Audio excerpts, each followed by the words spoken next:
আমার কথা হলো, ট্যাক্স যারা ফাঁকি দেন তারা কোনো ভুল করেন না, তারা হিসাব নিকাশ করেন এবং কোথায় কি রাখলে কিভাবে করা যাবে সেটা বুঝেই তারা করেন। ফাঁকি দেন হল ফাঁকির নামে চাপে পড়েন যারা কোনো ফাঁকি দেওয়ার চিন্তা করেন না। খুব মনে করেন আমি তো তেমন ইনকাম নেই, ট্যাক্স দিচ্ছি, এটাতে কি আর ভুল হতে পারে, আমার ট্যাক্স দিয়ে দেবো, কিন্তু ওখানে গিয়ে তারা আটকা পড়ে যান। তো এখন এখানে এই 30% দিয়ে আমার 30% জায়গায় 15% দিয়ে, এটা অনেকেই বলেছেন এটা সংবিধান সম্মত নয়, অনেকে বলেছেন এটা নীতিসঙ্গত নয়, এবং অনেকেই বলেছেন যে এটার থেকে খুব বেশি একটা আয় আসবে না। 75 সাল থেকে এখন পর্যন্ত নাকি 71 সাল থেকে মাত্র 4,600 কোটি টাকা নাকি এই ধরনের আয় হয়েছে। তবে এবার একটা নূতনত্ব আছে, 3টা নূতনত্ব আছে যার জন্য কিছুটা কাজ করতে পারে।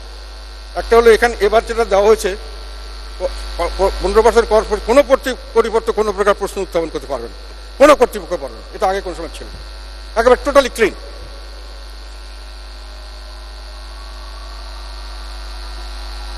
আর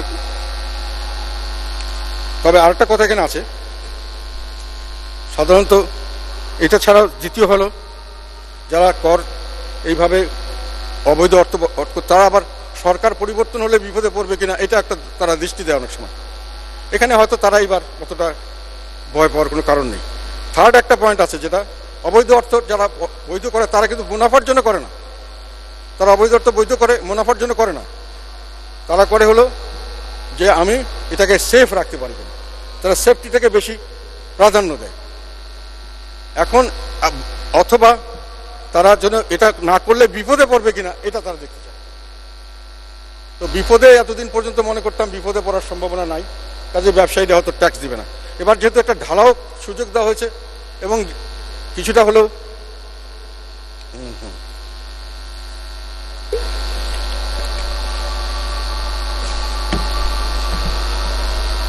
আর সরকারের পরিবর্তনেরও কোনো সম্ভাবনা নেই, আর বিপদে পড়ার সম্ভাবনা একটা আছে।